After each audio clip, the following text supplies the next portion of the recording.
Hi all, I am Seethu Vijayan, Assistant Professor from Tripoli Department.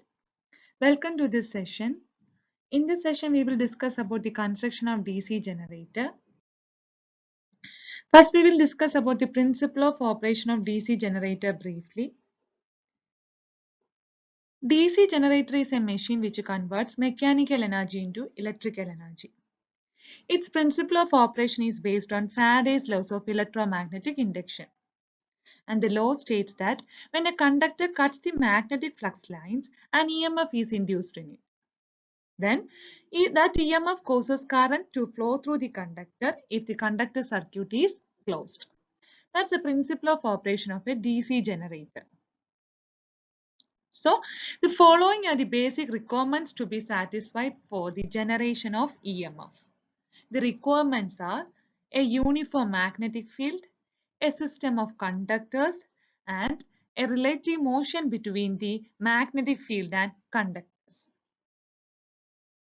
So, these are the main important parts of a DC generator. A DC generator mainly consists of four parts. They are magnetic field system or stator, armature or rotor, commutator and brushes. Stator. As the name suggests, stator is the stationary part and rotor is the rotating part. This yoke, pole shoe and field winding belongs to stator part and armature core and armature winding belongs to rotor part. As discussed earlier, the essential part for generating an EMF in a DC generator is a uniform magnetic field and a conductor. So, this pole will provide the uniform magnetic field and the armature winding, that is the armature conductors, will rotate in this uniform magnetic field by the help of some external means, and thereby an EMF is induced in a generator. This figure shows the cross-sectional view of a DC generator. The parts are yoke, pole shoe, armature, armature winding, commutator and brush. This yoke, pole and pole shoe. This marked portion is the stator part. Then there is an air gap and next this armature portion is the rotor part. Then the outer periphery of armature contains slots and these armature conductors are placed inside these slots. Then this is the commutator and this is the brush. So this is the figure of cross-sectional view of a DC generator. Then let's discuss about each part in detail. So the first part is yoke. So this is the basic diagram which shows what is the yoke. Yoke is a hollow cylindrical which covers the outer portion of the DC machine. So obviously the first function of yoke is it provides protection to the yoke. It provides protection to the machine because that yoke covers the machine. So it provides protection to the machine. Then the second function is it provides mechanical support for poles. So in that figure, we have already seen that poles are fitted to the yoke. So yoke provides mechanical support for poles. Then the next function is it provides path for the circulation of magnetic flux. The magnetic flux generated from the poles will circulate through this yoke. So it provides path for the circulation of magnetic flux. Then what are the material used for making yoke? For small generators, cast iron is used and for large generators, cast steel is used. That's all about yoke. The next part is pole core. This figure shows what is a pole core and what is a pole shoe. So this upper portion is the pole core and the lower portion is the pole shoe. If you see properly, that pole core and pole shoe is made up of thin laminations. Then, what are the functions of pole core? It is an electromagnet.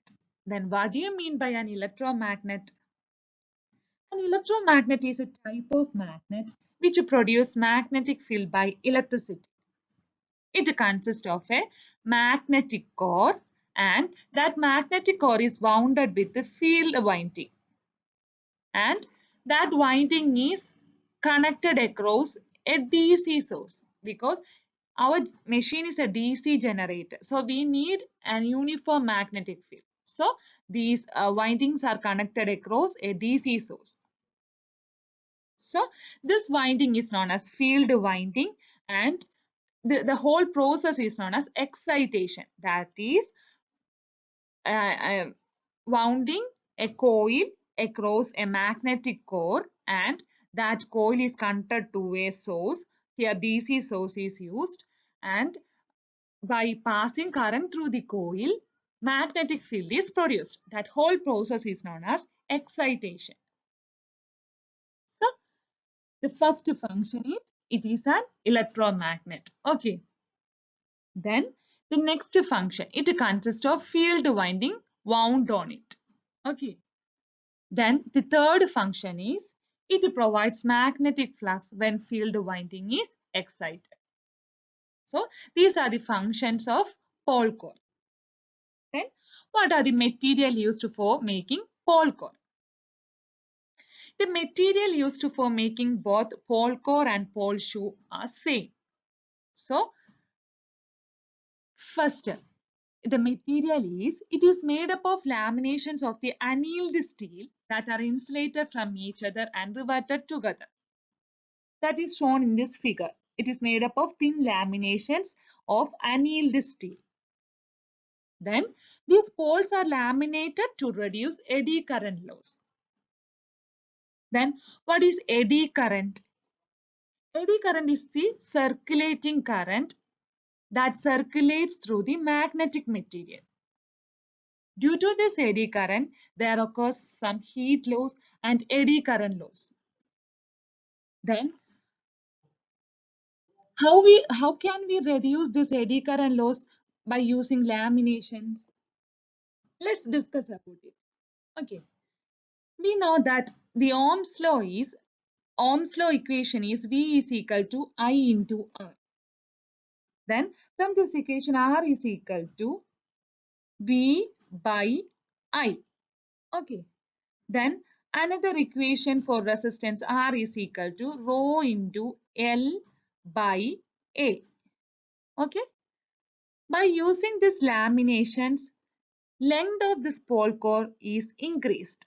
As length increases, resistance also increases.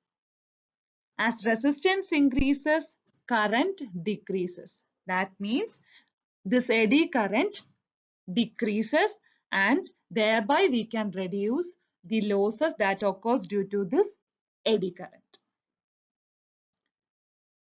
Then the next part is pole shoe. The functions of pole shoe are first, it supports the field coil. The field coil is wounded over this pole core and this pole shoe supports this field coil. Then the next is it has wider shape and reduces the reluctance. By seeing this figure, it is clear that the lower portion is very wider. Okay, so the area is very large and we know that the reluctance equation is S is equal to L by mu into A. As area increases, reluctance decreases. So reluctance is the opposition to the magnetic flux. So as reluctance reduces, the magnetic flux distribution is very good and it is uniform. So the third function, uniform distribution of flux. So these are the functions of pole shoe. It supports the field coil. It has wider shape and reduces the reluctance, and it provides uniform distribution of flux. Then what are the material used? As I have told earlier that the material used for making both pole core and pole shoe are same. So it is made up of laminations of the annealed steel that are insulated from each other and riveted together. And it is also laminated to reduce eddy current loss. That's all about pole shoe. Then the next part is field winding. So field winding, it is wound around pole core and called as field coil. It is connected in series to form field winding. This figure shows the field winding which is wounded over the pole core. When current flows through the coil, magnetic field is produced, as discussed earlier. Then what are the material used to make field winding? The material used for field winding is copper. The field winding forms an electromagnet that produces field flux. That also we have discussed earlier. That's all about field winding. Then the next part is armature core. So this figure shows the cross-sectional view of our armature core, and this big cylinder shows the side view of armature core. So this armature core should be a good magnetic material and should be less affected by eddy current loss, because entire flux from poles has to be passed through this core. So if it is a bad magnetic material, flux cannot easily pass. So it will generally made with a good magnetic material. So the material used for making armature core is silicon steel. That is a good magnetic material.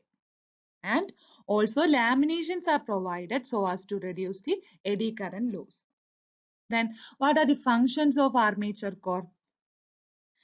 It has large number of slots in its periphery. Then armature conductors are placed inside this slot.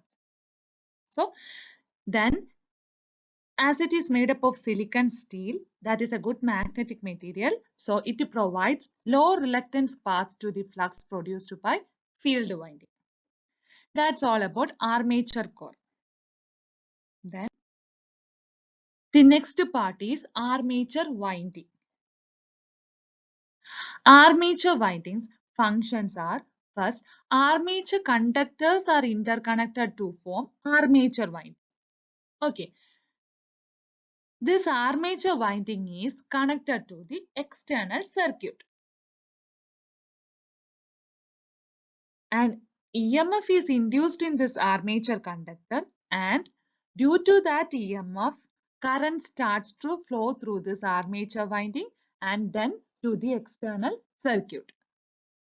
So depending upon this connection, that is the connection of armature winding to the external circuit, there are two types of armature winding, that is lap winding and wave winding. Then the material used for making armature winding is copper. That's all about armature winding. Then the next part is commutator. This is the figure of commutator. Commutator consists of copper segments that are insulated with the mica insulation. That is shown in this figure. Okay. What are the function of commutator? It converts alternating current in the armature winding to direct current at the output side. The current that is induced in the armature winding due to the EMF is alternating in nature. But our machine is DC generator. So we need DC or we need direct current as output. So in order to convert this alternating current to direct current, commutator is used.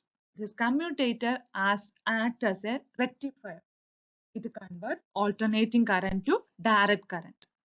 And the material used is hard-drawn copper bar segments that are insulated from each other by mica segments. That's all about commutator. And the last part is brushes. These brushes collect the current from the commutator and make it available to external circuit. That's a function of brushes. Then the material used for making brushes is copper or graphite. So in this way we have studied in detail the total construction of DC generator. Thank you for watching this video.